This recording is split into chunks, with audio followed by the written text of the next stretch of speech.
Hello friends, તમારું સ્વાગત છે મારી ચેનલમાં। આજે આપણે બનાવીશું એક સ્પેશિયલ નવી ચટણી સાથે વઘારેલા ભાતની રેસીપી। તો આ ચટણી બનાવીને તમે તેને એરટાઇટ કન્ટેનરમાં ભરીને ફ્રીજમાં 6 મહિના સુધી સ્ટોર પણ કરી શકો છો। બિલકુલ પણ ખરાબ નથી થતી અને આ ચટણીમાંથી આપણે એકદમ ઝટપટ તૈયાર થઈ જાય તેવો વઘારેલો ભાત તૈયાર કરીશું। બનાવવામાં એકદમ ઓછો સમય લાગશે અને ખાવામાં બહુ ટેસ્ટી એવો છે અને એકદમ ઝડપથી બનીને પણ તૈયાર થઈ જાય છે। તો ચાલો ઝટપટ બની જાય તેવી ચટણી સાથે વઘારેલા ભાતની રેસીપી બનાવવાનું શરૂ કરીએ। રેસીપી સારી લાગે તો વિડીયોને લાઇક કરજો, શેર કરજો અને ચેનલને સબસ્ક્રાઇબ કરીને બાજુમાં રહેલા બેલ આઇકન બટનને પ્રેસ કરજો એટલે નવી રેસીપીના નોટિફિકેશન આવશે। સૌથી પહેલાં તો ચટણી બનાવવા માટે મેં અહીંયા 3 કપ જેટલા દાબીને મીઠા લીમડાના પાન લઈ લીધા છે અને પાનને મેં સૌથી પહેલાં તો સારી રીતે વોશ કરીને તેને પંખાના નીચે કોરા કરી લીધા અને ત્યાર પછી તેને આ રીતે ડાળીથી અલગ કરી લીધા છે। તો તમે જોઈ શકો છો પાનમાં બિલકુલ પણ પાણી નથી, પાણીનો ભાગ બિલકુલ પણ ના રહેવો જોઈએ। તમારે પાનને એકદમ સરસ રીતે કોરા કરી લેવાના અને ત્યાર પછી ચટણી બનાવવા માટે તેનો ઉપયોગ કરવાનો છે। અહીંયા તમે વધારે કે ઓછી જે પ્રમાણે ચટણી બનાવવા માંગતા હોય એ પ્રમાણે તમે મીઠા લીમડાના પાન લઈ શકો છો। તો હવે આપણે આગળની પ્રોસેસ કરીશું। તો સૌથી પહેલાં તો આપણે એક પેન લઈશું અને તેમાં 2 ટેબલ સ્પૂન જેટલું તેલ ઉમેરીશું। તેલ સારી રીતે ગરમ થઈ જાય એટલે ગેસની ફ્લેમ સ્લો રાખીશું અને આપણે જે મીઠા લીમડાના પાન લીધા હતા તે બધા જ પેનમાં ઉમેરીશું અને હવે સ્લો ગેસની ફ્લેમ પર જ્યાં સુધી આપણા મીઠા લીમડાના પાન એકદમ સરસ રીતે ક્રિસ્પી થઈને સંકોચાઈ ના જાય ત્યાં સુધી આપણે તેને આ જ રીતે તેલમાં શેકી લઈશું। અહીંયા ખાસ તમારે ગેસની ફ્લેમ સ્લો રાખવાની છે, લીમડાના પાન બળી ના જાય એ વાતનું તમારે ખાસ ધ્યાન રાખવાનું। તો થોડીક જ વારમાં તમે જોઈ શકો છો આપણા પાન ક્રિસ્પી થવા લાગ્યા છે। હજી પણ થોડા ક્રિસ્પી થાય ત્યાં સુધી આપણે તેને શેકીશું। તો અહીંયા થોડીક જ વારમાં આપણા બધા જ પાન તમે જોઈ શકો છો એકદમ સરસ રીતે ક્રિસ્પી થઈને આ રીતે સંકોચાઈ ગયા છે। આનાથી વધારે આપણે તેને બિલકુલ પણ ક્રિસ્પી કરવાની જરૂર નથી। તો હવે આપણે ગેસની ફ્લેમ ઓફ કરી દઈશું અને લીમડાના પાનને આપણે પ્લેટમાં ટ્રાન્સફર કરીને તેને ઠંડા થવા માટે રાખીશું। ત્યાં સુધી આપણે આગળની પ્રોસેસ કરી લઈશું અને હવે ફરી એ જ પેનમાં આપણે 2 ટેબલ સ્પૂન જેટલું તેલ ઉમેરીશું। તેલ હલકું ગરમ થઈ જાય એટલે તેમાં અડધા કપ જેટલા કાચા સિંગદાણા ઉમેરીશું અને સ્લો ગેસની ફ્લેમ પર આપણા સિંગદાણાનો હલકો ફૂટવાનો અવાજ આવે ત્યાં સુધી આપણે તેને આ રીતે તેલમાં સાતળીશું। તો થોડોક સિંગદાણાનો અવાજ ફૂટવાનો આવે એટલા જ તમારે પહેલાં સિંગદાણાને શેકવાના છે। હવે આપણે બાકીની સામગ્રી તેમાં ઉમેરીશું। તો 8 થી 9 જેટલી આપણે લસણની કળી ઉમેરીશું, 2 ટીસ્પૂન જીરું ઉમેરીશું, 3 ટીસ્પૂન જેટલા આપણે સફેદ તલ ઉમેરીશું। આ ચટણીમાં સફેદ તલનો ટેસ્ટ પણ એકદમ સરસ લાગે છે તો તમારે બિલકુલ પણ સ્કીપ નથી કરવાનું। અને હવે બધી જ વસ્તુને આપણે સારી રીતે મિક્સ કરીને તેને સ્લો ગેસની ફ્લેમ પર શેકીશું। તો આ ચટણી શરીર માટે ખૂબ જ હેલ્ધી અને ગુણકારી છે તો એકવાર તમે આ ચટણી જરૂરથી બનાવીને ટ્રાય કરજો। તો આ રીતે આપણે થોડુંક તેને સાતળીશું એટલે જીરું અને તલનો હલકો કલર ચેન્જ થઈ જશે। અહીંયા લસણ બળી ના જાય એ વાતનું તમારે ખાસ ધ્યાન રાખવાનું છે। તો લગભગ મેં 2 મિનિટ જેવું સાતળી લીધું અને જીરાનો અને તલનો હલકો કલર બદલાઈ ગયો છે। હજી પણ આપણે આગળ બીજી સામગ્રી ઉમેરીશું, તેમાં હજી પણ તે વધારે શેકાશે। હવે આપણે તેમાં 4 થી 5 જેટલા સૂકા લાલ મરચાં ઉમેરીશું અને તેને પણ આપણે સ્લો ગેસની ફ્લેમ પર સાતળી લઈશું। અહીંયા તીખાશ તમારા ઘરમાં જે રીતની ખવાતી હોય તમે મરચાં વધારે કે ઓછા એ રીતે ઉમેરી શકો છો। તો ખાસ તમારે બધી જ સામગ્રી સ્લો ગેસની ફ્લેમ પર જ આ રીતે શેકવાની છે। જો તમે વધારે પડતી મીડિયમ કે હાઈ ગેસની ફ્લેમ પર શેકશો તે બળી જશે તો બિલકુલ પણ તેનો ટેસ્ટ સારો નહીં આવે। તો અહીંયા મરચાંને પણ મેં શેકી લીધા છે। હવે ગેસની ફ્લેમ ઓફ કરી દઈશું અને અડધી ટીસ્પૂન આપણે હિંગ ઉમેરીશું અને 1/4 કપ જેટલું આપણે ગ્રેટ કરેલું સૂકા ટોપરાનું છીણ ઉમેરીશું। તો આ બંને સામગ્રી તમારે ગેસની ફ્લેમ ઓફ કરી દીધા પછી જ ઉમેરવાની છે અને પેન ગરમ હોય તેમાં તમારે હિંગ અને ટોપરા બંનેને આ રીતે એકદમ સારી રીતે મિક્સ કરીને 1 થી 2 મિનિટ માટે હલાવતા જવાનું છે।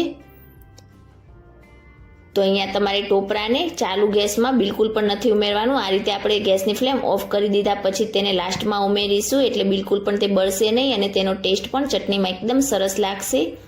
તો અહીંયા મેં લગભગ 2 મિનિટ જેવું તેને આ રીતે મિક્સ કરીને શેકી લીધું છે।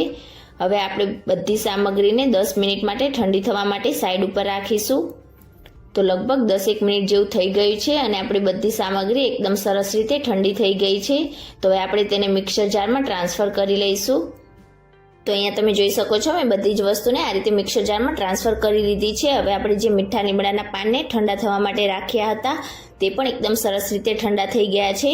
તો હવે બધા જ લીમડાના પાનને પણ આપણે મિક્સર જારમાં આ રીતે ટ્રાન્સફર કરી લઈશું।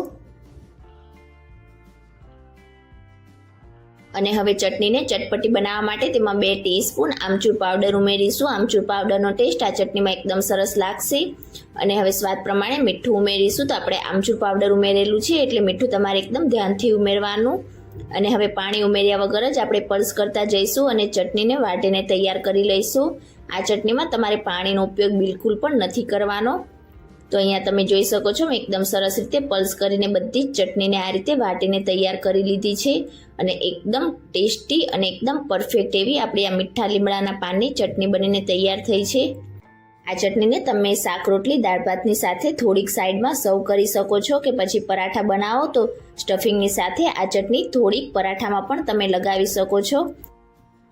તો હવે ચટણીને આપણે સર્વ કરી દઈશું। તો આ ચટણી એકદમ ઓછા તેલમાં ઝડપથી બનીને તૈયાર થઈ જાય છે અને તમે તેને એરટાઇટ કન્ટેનરમાં ભરીને ફ્રીજમાં 6 મહિના સુધી સ્ટોર પણ કરી શકો છો, બિલકુલ પણ ખરાબ નથી થતી। અને હવે આપણે આ ચટણીમાંથી એકદમ ઝટપટ તૈયાર થઈ જાય તેવો વઘારેલો ભાત તૈયાર કરીશું જે એકદમ ઓછા સમયમાં બનીને તૈયાર થઈ જશે।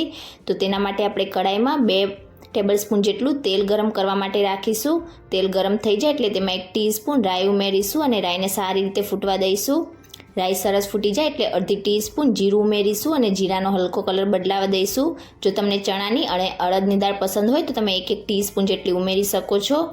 અડધી ટીસ્પૂન હિંગ અને 1 સૂકું લાલ મરચું એડ કરી દઈશું અને થોડાક મીઠા લીમડાના પાન ઉમેરીશું। અને હવે આપણે 1/4 કપ જેટલા કાચા સિંગદાણા ઉમેરીને સિંગદાણાનો હલકો કલર બદલાય ત્યાં સુધી આપણે તેને ફ્રાય કરી દઈશું। આ ભાતમાં સિંગદાણાનો ટેસ્ટ ખૂબ જ સરસ લાગશે। તો આ ભાત વઘારવામાં આપણે બાકીના બીજા કોઈ મસાલા એડ નહીં કરીએ, ડાયરેક્ટ જ આપણે જે ભાત કૂક કરીને રાખ્યા હોય તે એડ કરી દઈશું। તો 1 કપ જેટલા બાસમતી ચોખાને મેં એકદમ સરસ રીતે આ રીતે બાફીને તૈયાર કરી લીધા હતા। તો બધા ભાતને આપણે આ રીતે કડાઈમાં એડ કરીશું। સ્વાદ પ્રમાણે આપણે મીઠું ઉમેરીશું। તો ભાત બાફતી વખતે અને ચટણીમાં બંનેમાં મીઠું હોવાના લીધે આપણે તેમાં સ્વાદ પ્રમાણે ધ્યાનથી મીઠું એડ કરીશું। અને હવે આપણે જે મીઠા લીમડાની ચટણી બનાવીને તૈયાર કરી છે તે એડ કરીશું। તો પહેલાં આપણે 5 થી 6 ચમચી જેટલી ચટણી એડ કરીશું, મિક્સ કરીશું અને ત્યાર પછી જેમ જરૂર લાગે એ પ્રમાણે આપણે ચટણી એડ કરતા જઈશું અને મિક્સ કરતા જઈશું। તો તમે વધારે કે ઓછા જે પ્રમાણે વઘારેલા ભાત બનાવતા હોય તમારે ચટણીની એ પ્રમાણે જરૂર પડશે। તો પહેલાં આપણે મીડિયમ ગેસની ફ્લેમ પર આ રીતે બધી ચટણીને મિક્સ કરી લઈશું। તો અત્યારે મને થોડીક ચટણીની જરૂર લાગે છે તો ફરીથી આપણે તેમાં ચટણી એડ કરીશું, મિક્સ કરી દઈશું સારી રીતે અને મીડિયમ ગેસની ફ્લેમ પર આ જ રીતે ખુલ્લા ભાતને આપણે 2 થી 3 મિનિટ માટે ચલાવતા જઈને કૂક કરી લઈશું। તો ચટણીની હજી મને થોડીક જરૂર છે એટલે ફરીથી 2 ચમચી જેટલી ચટણી એડ કરીશું અને ઉપરથી તેમાં થોડાક ફ્રેશ ઝીણા કટ કરેલા લીલા ધાણા ઉમેરીશું, મિક્સ કરી દઈશું સારી રીતે। તો તમે જોઈ શકો છો એકદમ ઝડપથી આ ભાત તૈયાર થઈ જાય છે। તમારી ચટણી બનાવેલી તૈયાર હશે તો બનાવવામાં એકદમ ઓછો સમય લાગશે। તો ગરમા ગરમ ભાત આપણો એકદમ રેડી છે। તો હવે મીઠા લીમડાના ભાતને આપણે સર્વ કરી દઈશું। તો તમે ક્યારે આ રીતે લીમડાની ચટણી બનાવીને ભાત વઘારેલા ના બનાવ્યા હોય તો એકવાર આ રેસીપી જરૂરથી ટ્રાય કરજો। અને આજની મારી રેસીપી તમને કેવી લાગી મને કમેન્ટ કરીને ચોક્કસથી જણાવજો। રેસીપી સારી લાગી હોય તો વિડીયોને લાઇક કરજો, વધારેમાં વધારે શેર કરજો અને ચેનલને સબસ્ક્રાઈબ કરીને બેલ આઇકનને પ્રેસ કરજો એટલે નવી નવી રેસીપીના નોટિફિકેશન આવશે। Thank you for